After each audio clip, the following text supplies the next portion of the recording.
Hello everyone and welcome back to the video. In today's video, we're going to be taking a look at the Lumirank, which is the official ranking for Smash Ultimate. They've done the first half of 2023. We're going to be going over all 50 players within the top 50. I do want to start with the honorable mentions though, which are going to be Didi and Proto Bonham. It makes a lot of sense because these players haven't been attending a lot of events, but if they were, they would be top bets. I mean, Proto Bonham is a top proven threat. Didi, not as much so, but when we have seen him at events, he's absolutely destroyed people. So hopefully in the later half of the year, we get to see these players go into more events.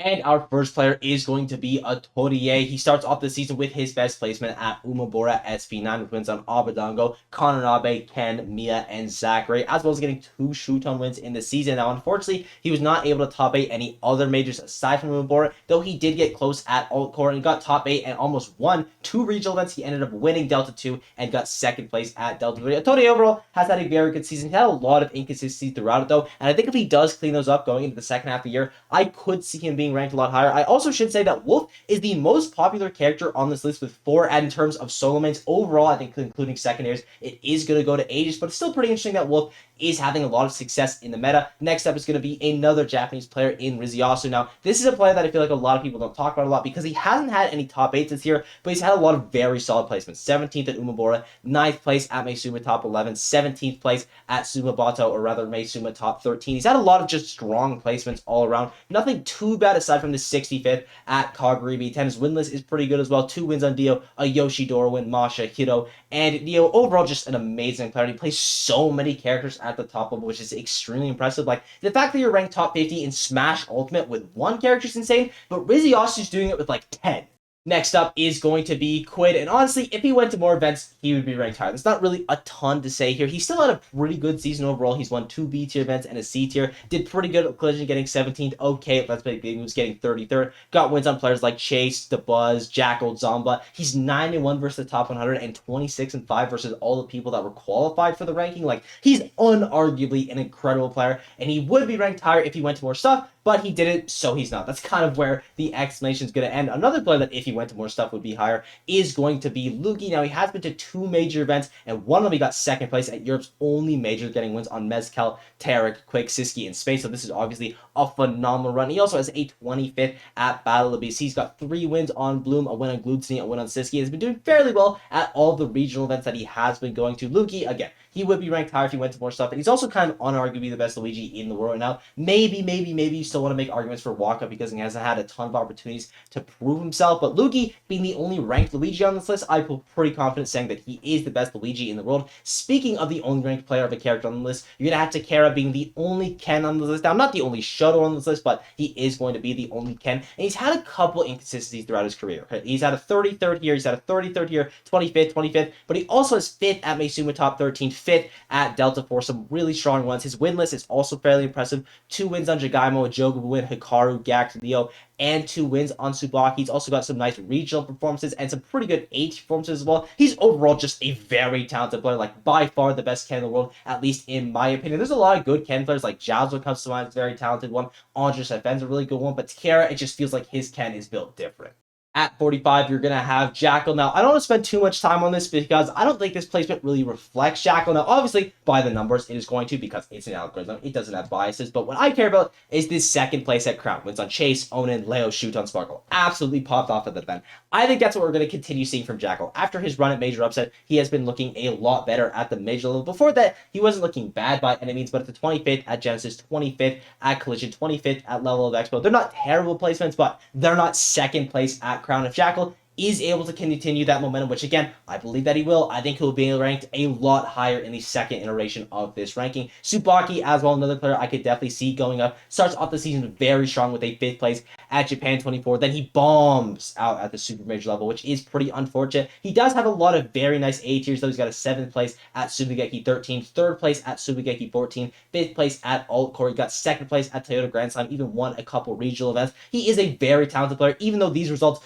are definitely going to be be dragging him down. Even with those bad results, he still has 3 wins on Shutone and a win on Mia, who are both in the top 10. He's also got 3 wins on Dio, 2 wins on Masha. Tsubaki is the only solo main Joker on this list, despite a lot of people still putting that character in their top 10s, in their top 5s, and he's overall just an insane talent that is very new to the top level, and I think he's only going to get better, to be honest. And speaking of players that are rising the ranking, you got Doramigi at 43, and I only really care about this Mei Sumo run. Wins on Luminous, Proto Bonham, Kameme, T. Yoshidora to 2nd place. He looked phenomenal there, and if he is able to repeat that run, which I do think that he will be able to, he is going to absolutely rise the rankings. But even outside of that event, he still picks up wins on players like Osimo, Showers, The Buzz, most notably, and he's also got a bunch of really strong regional performances. Doramigi is a player that I'm very excited to see how his Smash career continues. Also, the only mid player in the top 50 now. Obviously, Proto Bonham is going to be absent, but still, that is a pretty impressive feat. Lima at 42 as well. Another player has been extremely good this year, playing another character that is very popular in the meta. Though he's not the only Bayo player on this list, like Doramigi's the only Midman, he is one of the best Bayo players, and I honestly like his style of Bayonetta the most because he plays the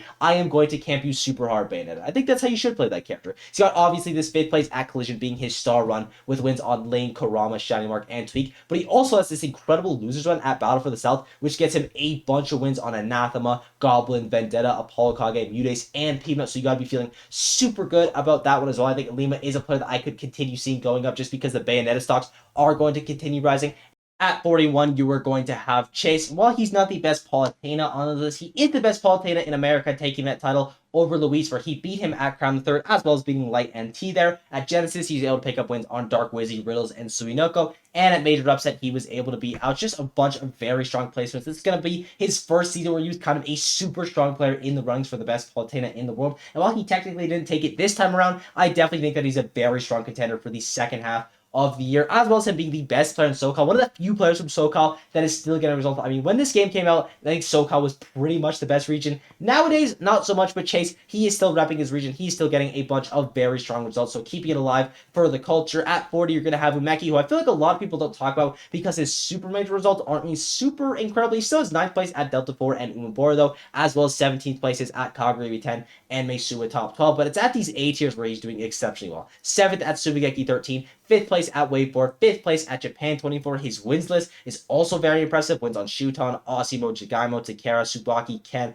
Masha, and Yoshidora. Multiple wins on a lot of those players as well. He just is a very talented player. He hits you once and you explode. I think he is the scariest on-hit Peach in the world. At least the most consistent scariest on-hit Peach in the world. Maybe it's because he's playing Daisy. You know what? Maybe Daisy just hits a little harder and he knows that secret. And to be honest, it's kind of weird that he's not sharing it to the rest of the world. But Umeki is absolutely incredible. Hopefully he's going to be able to top 8 one of these super majors soon. At 39, you're going to have Masha, another player that hasn't been able to get top 8 at the Super Major, but he did top 8 at the very start of the season with Japan 24. Has a really nice win list as well. 2 wins on Torie, 4 wins on Dio, wins on Gak, Hiro, Jogabu, Kameme, and Umeki. Masha didn't go to a ton of events this year, but when he did, he disrupted the bracket. I mean, this 9th place at Kagurabi is an exceptional one. That is literally the biggest event of the year, and he was just shy of the top 8. Just amazing player overall. Next up, you're going to have Apollo Kage at 38. This is a little bit low for me, and I think a lot of people were surprised by his placement as well, just considering how strong his wins list is. He's got wins on Gluttony, Ken, Lima, Leo, Onan, Riddles, and 2 wins on Zamba, but he also does have his inconsistencies. 65th at Genesis, 33rd at Battle of BC, and Gommel versus the top 100 as well. He is only 19 and 20, so it does make sense, but I think Apollo Kage is a player that will 100% be ranked higher going into the second half of the year. I mean, he is a grinder. Look at all of these regional events that he's not only been going to, but winning a lot of them, or at least getting top 8 of them. He's an amazing player, and if you can beat these guys, you can definitely win a super major. I think that's not out of the question for Apollo Kage pretty soon. Like, he's beaten the players that he's going to meet in the grand finals of those major events, so definitely something that you got to keep your lookout on for. You're going to have MK Big Boss at 37. Now, he popped off super hard at the start of the year, went a little bit more quiet at the major level, and then popped off super hard at the end of the year with his 13th place at Gommel. But obviously, his star run is going to be at Let's Make Big Moves with wins on Anathema, Cola, and Sonics, as well as his nice win at DreamHack San Diego, beating Dark Wizzy and Kurama twice. He's also picked up wins on SkyJ that wasn't noted here. Overall, an incredible player, and he was at the start of the year in contention for the best Rob, and while he's not in contention for that title anymore, he's still undeniably one of the best Rob players in the world. I mean, specifically second best in the world. At number 36, you're going to have Lucario, and honestly, I'm incredibly impressed how he did this season, considering that he switched his main from Roy, and then obviously having a Donkey Kong secondary, to mainly playing Sora with still the Donkey Kong and Roy secondary, but picking up Sora is a massive commitment, and he still has some very good results. It's not like the Roy and the Donkey Kong completely disappeared, though, and they put in a majority of the work at his best placement in Japan 24, with wins on Torie, Omatsu, Kameme, Mia, which is a big one, and Tsubaki, but at Kagami 9, he's also getting wins on Torie again, Fui, and Koma. I mean, any player that can beat top 50 players in the world with Donkey Kong is someone that is, like, unarguably super talented, so I feel like I don't gotta argue that too much longer. You got Jigaimo at 35 being the highest Palutena player on this list, 25th at Kagami 9 with a very nice win on Mia, as well as Omatsu and Repo. 5th place at Delta 4, wins on Alice, Osimo, Riziasu, and Yamanoction, as well as this very nice run to first place at Wave Champions 3 with a bunch of super notable players. Most notably, though, he was able to get a win on Ken. He does have a couple technically lower placements at the Kagaribis with 225th there, but I mean, at Kagami 9, he still picked up that win on Mia, so I'd call that a net gain overall. He's just an incredible player. Throughout the entirety of the year, he was in that race for the best Palutena in the world, alongside Chase and Luis. I think we're probably the two front runners. And while he did take it, I think it's going to be a title that he has to fight for hard, but the way that he's been going in these recent events, he's also been doing well at the A tiers, he's been doing well at the regionals. I think he may be able to hold on that title for at least a little while longer. At 34, we're going to have Mars. And honestly, there's not too much to say there. He's only been to 3 notable events. And I know a lot of people were upset that he was ranked this high. But to be fair, if Mars went to more than 3 events, he would definitely be ranked higher than 34. So honestly, I don't really think this is the end of the world. He still got wins under Buzz, Gluto, MK, Big Wasiski. Still undeniably a very talented player. He just didn't go to a lot of stuff. At number 33, you're going to have now, which maybe would have been a little bit more fitting for Mars, but he's had a pop-off season for sure. 9th place at Maizuma top 11 and 5th place at Maizuma top 12 are definitely going to be his peak performances. He's got wins on players like Doramigi, Ken, Shutone, T, and Umak. He does have a couple of inconsistencies here and there, but he is a new up-and-coming player that is to be expected. I also want to shout out his regional performances, doing very well at a lot of different regional events. He has taken that title of the best corn in the world from Shattuck. Not that Shattuck cannot reclaim it. He didn't have an amazing season, but that doesn't mean the second half of the year can't change that. But Neo, I think he's going to continue getting good results. I think he's going to continue being one of the top players in Japan, and he's definitely someone that you have to look out for. Speaking of players you got to look out for, at number 32, we're going to have Ash. Now, he wasn't able to top 8 in Major for the first half of the year, but he still has 9th place at Genesis with wins on J Dizzle, Kameme, and now in a 9th place at Major Upset with a win on Aaron. Also, look at these regional performances. Win. He just farmed regional. He has 7 wins on Big D for that top 50 notable wins and a win on Kameme. Y'all know I think very highly about. This is a player that will be the future of Smash Ultimate, and if you look at these regional performances, it's kind of hard to disagree with me.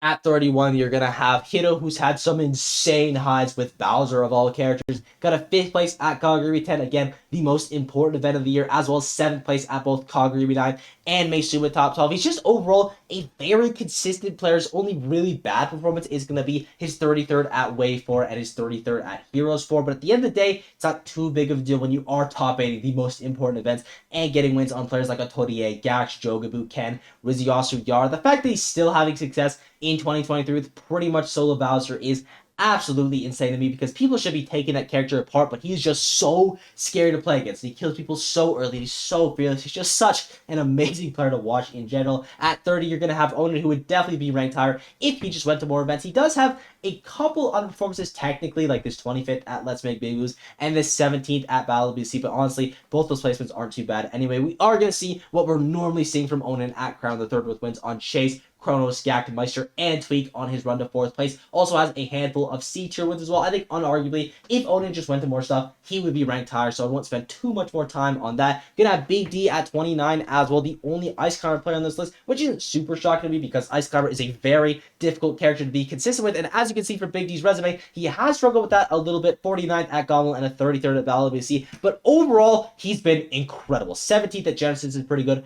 4th at Major Upset. 3rd at Summit is obviously going to be that highlight run with wins on Aaron, Void, Akala, Gluttony, and Krama, as well as picking wins on players like Jackal, MK, Big Boss, and Riddles. He is overall an exceptional player, one of Canada's best. In Canada, I got to give a shout out to that region because they've been popping off super hard this year. Even though at the regional level, Ouch has been farming Big D, he is going to be the best player in BC on the alt ranking, or I guess the Lumi ranking, excuse me. Going to have Siski at 28 as well. This is a player that I think probably would be ranked higher if there was just more stuff in Europe, but there wasn't so easy. There's not a lot of explanation there again. When he has traveled, though, he's had some very strong results. Obviously, didn't do amazing at Collision with the 33rd there. Does okay at Gommel and Genesis, but the peak performances are going to be at Battle of BC, where he picks up wins on Jazo, Riddles, and Yoshidora on his way to 9th, and his performance at King of Fields, where he's able to get wins on Aiken and Kurama. One of the only times an Invader has actually come down to an event was King of Fields, and he got wins on both of them, so you know he's got to be feeling good about that. And even though Siski is no longer the best Samus in the world, I think that's a title that he can definitely take back, especially after his run at Smash Factor. That gives me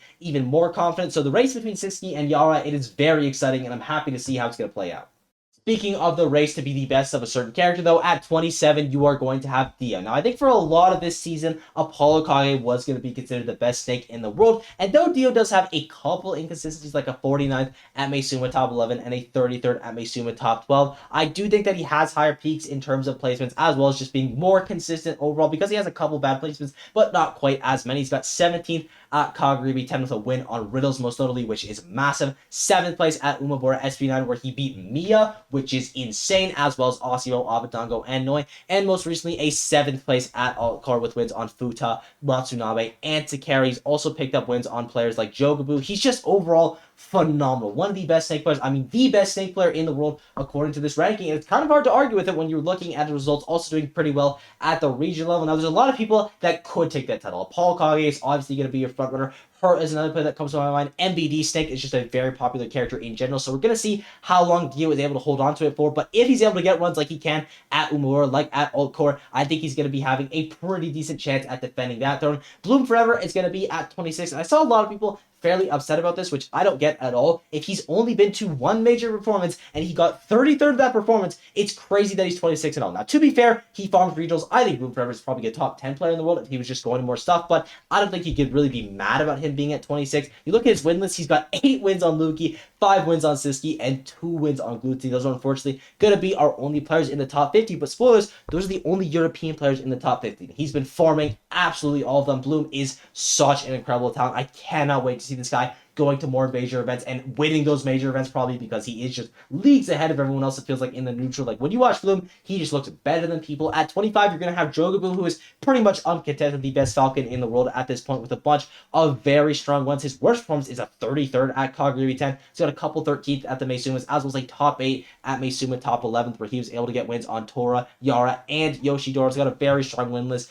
Wins over Osimo, Dio, Gact, Masha, Mia, Tsubaki, Yara, and Yoshidora. Just an insane player overall. Falcon's a character that I feel like shouldn't be doing super well in this meta right now because I just don't have a lot of faith in Falcon, but when I watch Shogabu, it's very hard not to believe in this character. At 24th, you're going to have DeBuzz. Now, this is the lowest that we've seen DeBuzz probably since Brawl, to be honest, and I don't think that it's going to be low the next time the ranking seasons come around. He has had a couple inconsistencies towards the start of the year, most specifically with Collision, as well as not doing super great in Japan, getting 33rd at both Meisuma Top 12 and Delta 4. He does end his trip, though, with a very nice 4th place at Kaguri 10 with wins on Hikaru, Hurt, Passeriman, Dio, Hito, and Riddles. I'm pretty sure all of those wins are in the losers run as well as picking up wins on players like Andric, Gact, and Shattuck at Genesis, winning CEO, which is the biggest event that he has won in Smash Ultimate, beating Jake, Apollo Kage, Riddles, and Yara. I think the second that DeBuzz gets his first major win, and he will, again, he's been getting very close. First he does it with the C tier, then he does it with the B plus tier, next up is the A tier, then it's the A plus tier, then it's the S tier. You kind of see where I'm going with this. I think that's going to be a massive mental barrier for DeBuzz if he manages to break it, and honestly, I think that tournament could be literally anyone that he goes to because he is such a talented player. Again, 24 is fairly low for him, and I think going into the second half of the year, I would expect him to rise on those rankings. At 23, you're going to have SkyJ, who is top 25 in the world with Incineroar, which is absolutely ludicrous. And he also has only one bad placement at 97th at Genesis, which, to be fair, it is a pretty bad placement, but the fact that you're any level of consistent with Incineroar is crazy. 17th at Battle of BC, 2nd place at Collision, obviously going to be that highlight run with wins on Lima, Mystery, DeBuzz, Meister, and 2 Spargo wins. 5th at Summit as well with wins on Apollo, Kage, Riddles, and Void, farming these C tier events. I mean, I don't even have to argue for SkyJ. He is incredible. The fact that you're ranked this high, the fact that you're ranked at all with Incineroar is like unfathomable to me. At 22, you're going to have Gact, who is shockingly the only nest on the list. I feel like there's a lot of amazing nest players, but they just haven't been getting the same results that Gact has been getting. I mean, this third place at Maisuma top 12 is phenomenal with wins on Karage, Riddles, Shutone, and T. And he also has a couple nice performances like this fifth place at Subigeki 13 with wins on Subinoko, Kananabe, Neo, Omatsu, ninth place at Crown with wins on Quandale, and Sonic's getting a Sonic's wins is especially hype. His wins list is just insane. Now, he does have a lot of inconsistencies. 65th at Umabora, 33rd at Genesis, 25th at Kawagiri 10. But honestly, I can excuse all those because just look at this Maisuma run. That is unreal. Just shy of the top 20 this time around is going to be Ken. His pop-up performance is easily this run at Maisuma, where he just does insane with wins on Karage, Lax, Akala, which is a very important one, Jogabu, and Risyasu on his run to second place. He's also got wins on players like Shutone, Yara, Yoshidora. He's just an incredible player. And he does have a couple inconsistencies like 25th at Battle of BC and Maisuma top 13, but overall has had a very good season. A bit more shift to the Sonic this time around, which I do like. I think Sonic is definitely a better character in the meta and just overall than Sephiroth. I don't think he should completely drop Sephiroth. I like having those two characters, but if you are going to put your focus on one, he is going to be putting it on the Sonic, which I think is the correct choice. In the top 20, our first player is going to be Kurama, who starts off a little bit inconsistent, 17th at Collision, 17th at Genesis, and then he just decided, you know what? I'm just only going to get amazing placements from now on. And that's what he did. 9th at Gommel, 5th place at Major Upset, 4th place at Ultimate Summit, 6th, 7th place at Crown the 3rd. Was able to get wins on Apollo Kage, Chase, Budes, Siski, 2 Skyjay wins, a Spargo win, T, Zamba, unarguably the best Mario player in the world. And honestly, I don't see that changing anytime soon. He is just phenomenal. Like maybe Snow will start being in contention for it sometime and going into the second half of the year, but the way that Kurama's been playing as of late, he just looks kind of unstoppable for the best Mario in the world. Speaking of the best other character, you got Yara, who takes that title of the best Samus in the world. And he does have a couple inconsistencies, like a 33rd at Maisuma top 12, 33rd at Umabora, but he does very well when he goes to Battle of BC, ends up getting 17th place there, 13th at Kagurimi 10. He is going to be missing a lot of top 8 performances, at least at the Super Major level, but he does manage to get one at Maisuma top 11 with wins on Ime, Oi George, Gact, Io, and Takara. But what's really important for Yara are these regional terms. I mean, you look at this one right here, he picks up 2 wins on Mia, as well as wins on players like Osimo, Gact, Neo, Yoshidora, Umeki, 3 of them T, and Spargo. When he went to Kagurimi 10, he was the player that sent Spargo in loser's bracket, the only player that was able to beat Spargo at that tournament, so that kind of just shows how incredible he is. I really think that Yara is an amazing player, and though Siski is very close on his heels for that title of best Samus, Yara is definitely a player that can fend him off and continue being the best Samus in the world. At number 18, you're going to have Meister, who recovered his season exceptionally well. He starts off fairly weak with 33rd at Let's Make Big Moves and a 25th at Genesis. And then he just decided, you know what? I'm just only going to get good performances from now. I feel like top players just kind of do that sometimes. I wish I could do that, but I guess that's why I'm not a top player. Gets a 4th place at Collision, 5th place at Battle of BC, 13th at Crown, and a 9th place at Gommel. Wins on Apollo Kage, Gluttony, Kurama, Light, MK Big Boss, 3 Skyjay wins, Tweak wins, and Zomba wins. Even though Meister is no longer the best Game Watch in the world, he is still the second best Game Watch. He's still a top 20 player in the world. It's not out of the question that he reclaimed his title, but to be fair, Mia has been absolutely farming as of late, so maybe that's something that happens a little bit further in the future. But as of right now, Meister's main priority would be, can I get my first major win? The answer to that question, in my opinion, is definitely yes. Again, he's able to beat players that he would meet in the grand finals of these super major events, so I have a lot of confidence if he is able to position himself to get into the grand finals that he will be able to take one home. At number 17, you're going to have Zachary. Now, this is a bit of a weird season because he has a couple inconsistencies, most notably this 33rd at Wave and a 13th at Ubora, but then he gets 3rd at Kagurimi 9 and 3rd at Kagurimi 10 with pretty much solo pit. I know this graphic says Joker and Rob. At the Kagurimis, he used pretty much only pit, and to great success. I mean, you can see it right here. Neo, Riziasu, Meki, Kameme, Ken, Yoshidora, Noi, Sen, Hiro, Yamanakshin, Zamba. I mean, he has just been unreal. And I think if he does actually start to use Joker and Rob a little bit more, and it seems like he is going to be doing that, he's a player that we could 100% see back in the top 10. He wasn't super active this season, still has a bunch of phenomenal results. I mean, Zachary, since the start of this game, has been one of the top talents, so it's no shock that he got ranked this high, even if it is with Pitt. At number 16, you're going to have Mides, who, in my opinion, is the hardest player in the world to rank. I mean, he's got a 65th, a 49th, a 97th, but he also has a 2nd place at Genesis, which is the best run of the season, in my opinion. It wins on Gluttony, Meister, Akala, Light, and MK Leo. Those are just players that are in the top 15, by the way. He also gets wins on Kameme, Riddles. Spargo has been farming a lot of regional events, like he is just overall such an impressive player. And the wins list alone is what kind of does it for me. Mutus is a player that's going to be bound to inconsistency because he's not only playing Peach, but he's got a lot of external factors that are going to be making it very hard for him to just get good performances every single time. But when he is playing at his peak, he is one of the scariest players in this game. So him being number 16, even with the 97th, is A-okay with me. At number 15, you're going to have Osimo, who they do say has a secondary Ken here, so maybe I was wrong about my Takara comment, but to be fair, I've never seen the Ken come out in a set where it was actually useful, so I'm just going to pretend like I didn't even see it. And the bane of Osimo's career this season has to be these 13 places. I mean, 13th at Japan 24, 13th at Tsubigeki 14, 13th at Maizuma Top 12, 13th at Delta 4, 13th at Kagura 10. It is a lot of them, but generally once he got past those 13 places, he was top 4 in events. The only exception is that being a 9th place at Umabora and a 5th place at Maizuma Top 13. He's got a 3rd place at Callan 5, 2nd place at Alt Core, but his highlight run definitely has to be either this 4th place at Maizuma Top 11 or more likely this 2nd place at Kagura 9 with wins on Torie, Passeriman, Zachary, Anakala win, Kameme, and Yoshidora, as well as picking up wins on players like Shutone, T, Mia. Osimo is unarguably an incredible player, and while he does have some inconsistencies, they're inconsistencies to the point where in the second half of the year, because this entire season is going to be one big ranking, so the second half is going to include the first half, really good for Osimo, because he doesn't have some of the lows that other players like Mia, like Mutis have, that are similar to him. I guess Mia is a little bit higher, but just as an example. So if he is able to get some of those 13s out of the way, he's able to get more top 8 placements, I could 100% see him being top 10 going into the entirety of the year. Speaking of a player I could see being top 10, you're going to have T at 14. I mean, everyone in this range could be top 10 because the competition ultimate is very close right now, but T had a fairly weak season to his standard, which is pretty crazy because he's still top 14 in the world. He only top 8 at 2 major events, and to be fair, he didn't go to too many majors, but he's got a 2nd place at Umabora SP9 with wins on Mutakin, Suinoko, Toriguri, Osimo, Kameme, and Yoshidora, and a 5th place at Maizuma Top 12, most notably with a Mia win, which is massive, as well as picking up wins on players like Repo and Sen. Even at the start of the year in Kyoto Dojo, he was able to get 2 wins on Ken and a Shutone, when we all know that T is absolutely goated at this game, and if he just was going to more stuff, he would probably be ranked a little bit higher, but he does unarguably have some inconsistencies that we're usually not seeing from him. A 17th at Maizuma Top 11, 17th at Kagura 10, so it's not just attendance that is helping T down. He has had a couple of inconsistencies. Hopefully he'll be able to fix those up going into the second half of the year. And honestly, I would expect him to, because this guy is very talented.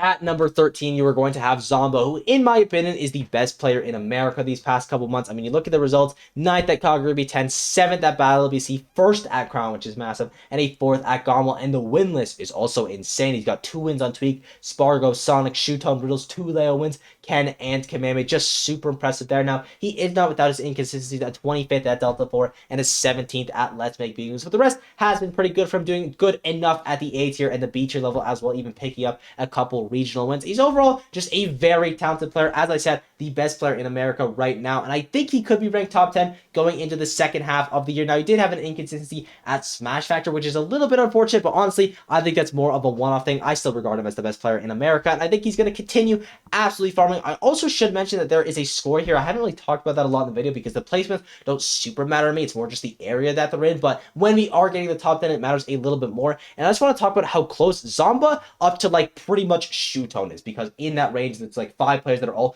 very close together, and you'll see, you look at Zomba, he's got a 75.25 score. You look at Kameme, 75.33 score, a 0.08 difference between those 2 players. And let's talk about Kameme because he's got some bangers. He does have a couple inconsistencies: 33rd at Kagura 10, 17th at both Genesis and Maizuma Top 12, and also at Gommel, but everything else is just incredible. It's 3rd or 4th place pretty much. He's got a 4th at Battle BC with wins on Big D, Gluttony, Onin, Mia, MKLeo, and Yoshidora. Such an insane win list. He's also got a 3rd place at Maizuma Top 13 with wins on Hito, Proto Bonham, Ron, Osimo, T, Yoshidora. Got a Shutone win at Tsubigeki 13, as well as a 2nd place there. Like, Kameme is amazing, and he's one of the few players that actually gets the results that Sora should be getting. This character is ridiculously broken, and Kameme is the only person so far that has been able to take him to the super top level, so you gotta give him props for that.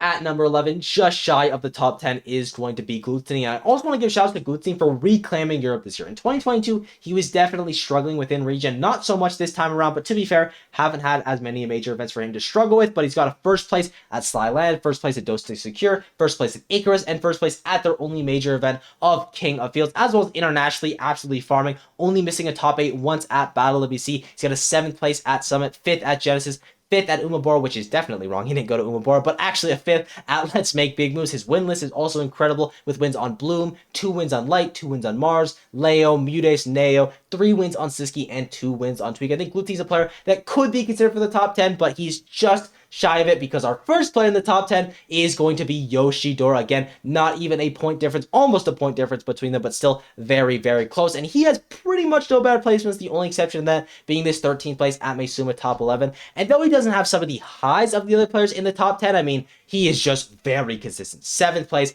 at Maizuma top 12, 4th place at Maizuma top 13, 5th place at Kaguya 10, 7th place at Battle of BC, and he starts off the season with probably his best placement, a 3rd place at Umabora SP9 with wins on Jigaimo, Takai, Umeki, Dio, Kameme, and Shuton. He's got 2 Shuton wins in this season, 2 Mia wins, Kameme, I mean, I already mentioned that, the Buzz win, 2 Hiro wins, a Yara win, an Osmo win. Like, he is just surreal. He is such a talented player, the only Yoshi player that can get results like this. I mean, I guess you have Meme who's popping up now at Smash Factor, so maybe if we see Meme going to more events, we will finally have someone that can contest Yoshidora as the best Yoshi in the world. But the way that it's looking and the way that Yoshidora has been playing as of late, that's going to be a very hard title to take from him. At number 9, you were going to have Shuton, and while he was not Mr. Consistency like he was in 2022 with the 13th at Kaguya and the 25th at Kaguya 10, he is still undeniably one of Japan's best. I would say the best Aegis player in the world. Aegis is the most popular character on this list if you include secondaries and Shutons. I think he's got the best one. He's also got some amazing placements, like a 1st place at Wave 4 and a 1st place at Kowloon 5. 3rd places at Subigeki 13 and Crown and Battle of BC and Delta 4. He's got a lot of 3rd places at some very, very stacked events. His win list as well is so impressive. I mean, he's got a win on Osimo, Meister, Light, Zachary, Zomba, 3 wins on Ken and Mia, and 5 wins on Kameme. I mean, he's very good in that matchup. Has a couple nice regional events as well as just overall an incredible player. Also, something I just forgot to mention for Yoshidora is the fact that he has no sub 50 losses, which is like insane, like huge shouts in for that. And Shuton, again, was a little bit more inconsistent this year than we were used to seeing him, but he definitely picked it up towards the end of the season. I mean, you look at this third place, he seems to be on a roll as like going into SmashCon. He is looking like one of the top candidates to honestly win the event. And I think if Shuton wins a super major event, because he hasn't been able to do that for a very long time, last time he closed one out was going to be EVO Japan. If he is able to finally get that super major under his belt in the pre-quarantine era, I think that's going to be very good for his mental, and I could honestly see him being in contention for the best in the world. Also wanted to shout out Blue Team because he's another player that has no sub 50 losses that I just forgot to mention, which is just, again, absolutely insane. At number 8, you're going to have Riddles, the only invader that has ever gone to Japan and consistently done well at all of their events. I mean, Spargo, maybe you could add to that list, but it kind of feels like a cop-out when he's only been to one event. But to be fair, he won it. But we're not talking about that right now. We're talking about Riddles. And unfortunately, at the other P-tier events aside from Kaguribi, he does underperform. So that's why you're going to see him a little bit lower, to be honest, because everything else is phenomenal. 7th at Let's Make Big Moves. 1st place at Collision, 5th place at Gummel, 9th place at Summit, 3rd place at Major Upset, wins on players like Kameme, Mia, Leo, Shuton, Sonic, Spargo, T, and Tweak. All these players are in the top 10 or just shy of the top 10 like T and Kameme. I mean, Riddles is incredible. We saw the Kazuya and the Terry being a very nice combination. Terry definitely coming more into his roster this year, which I appreciate a lot because I think Terry is absolutely broken. And when you look at Terry's play, it's hard not to agree with me. At number 7, you're actually going to have Leo. Now, I thought Leo was going to be at 6. For reference, I predicted all of this top 10 except for Leo and Lightwear because, spoilers, they got switched around. But you're going to have Leo at 7. Pretty much no bad placements, his worst one being this 13th at Battle of BC, and he won Genesis Time, which is one of the P-tier events, with wins on players like Goblin, Mudes, Siski, Light, Sonics, and T. And while he has fallen from that title of number 1 in the world, it wasn't a very far fall. He is still within the top 10. He is taking a bit of a break right now, so hopefully he'll be able to kind of get his love back for the game, start grinding again, maybe reclaim that title of number 1 in the world. He's going to have to do a lot of work, though, because the people that are in the front runners right now are incredibly talented. But Leo, he's still got that dog in him. He is still a very impressive player. His only sub 50 loss is going to be to Shinemark, who, if he went to more events, probably would be in the top 50. So MK Leo, even though he's not number 1, is still goated. At number 6, you're going to have Light, and at number 5, you're going to have Tweak. And the reason I want to do them together is because Light has a score of 84.74. Tweak has a score of 84.76. 2 points away from each other. That is absolutely ludicrous. Both these players being very consistent, but Tweak's consistency is going to be giving him that title over Light. As you can see, Light has that 13th at Battle BC, and he misses top 8 at Crown and Collision, though narrowly, whereas Tweak only misses top 8 at Battle of BC with a 9th place. And also, both the players only have one unranked loss. Again, sub 50 loss. I just say unranked because of the force of habit. To Quandale Dinglingleton at Collision and Big Duck Fan 7000 at Gommel, respectively. For the notable tournaments that aren't going to be on the Super Major bracket, you're going to have Tweak with his 2nd place at Summit that Light does not have, 2nd place at Level Expo that Light won, and a 1st place at KawaiiCon. And Light is going to have this win at Level of Expo, 1st place at MomoCon, and a 1st place at CT GamerCon. Light has a 3rd place at Genesis, 5th place at Let's Make Big Moves, and a 7th place at Gommel. Tweak also has a 7th place at Gommel, underperforms him at Genesis with a 7th place there, but he gets a 1st place at Let's Make Big Moves, as well as overperforming him at Collision and Crown. Tweak has wins on players like DeBuzz, Gluttony, Krama, 3 wins on Light, Meister, MKLeo, 2 wins on Riddles, and 2 wins on Spargo. And Light has wins on players like Kameme, Ken, MKLeo, 5 wins on Sonic, which is crazy. Spargo, 3 wins on Tweak, fitting that they both have 3 wins on each other. Yara and Zama. I mean, both these guys were in very close competition for the best player in America this year. And though I do think it is Zamba right now, unarguably throughout the entirety of the year, it was between these two, and it's so sick to see the race so tight between them. At number 4, you are going to have Sonics. And also, I gotta mention that Sonics is the only free agent in the top 20. If you're an esports org and you want to win stuff, y'all gotta pick up Sonics because he is a winner. He's got a 1st place at Gommel, 3rd place at Let's Make Big Moves, 4th place at Genesis, 5th place at Collision. His only inconsistency is going to be this 13th at Crown. Also been doing very well at the regional level, and a 3rd place at Level of Expo. Has an insane win list with wins on DeBuzz, 2 wins on Gluttony, Karama, Light, 3 wins on Leo, Riddles, 2 wins on Spargo, 3 wins on Zamba. His only sub 50 loss is going to be the copy on Cijo, and that's a record that is definitely in his favor. Sonics is just the best Sonic player at literally everything. He has the best aggression, he has the best defense, he has the best decision making, he is just the best, and he is a player that I consider to be in contention for number 1 in the world, especially after his 2nd place at Smash Factor, which isn't even on here. Sonics is a phenomenal player and definitely deserving of this top 4 spot. At number 3, we're going to have Mia, who's the only player in this top 10 to actually have a bad placement with this 49th at Kagruby 9, as well as technically a bad placement with this 13th at Umabora,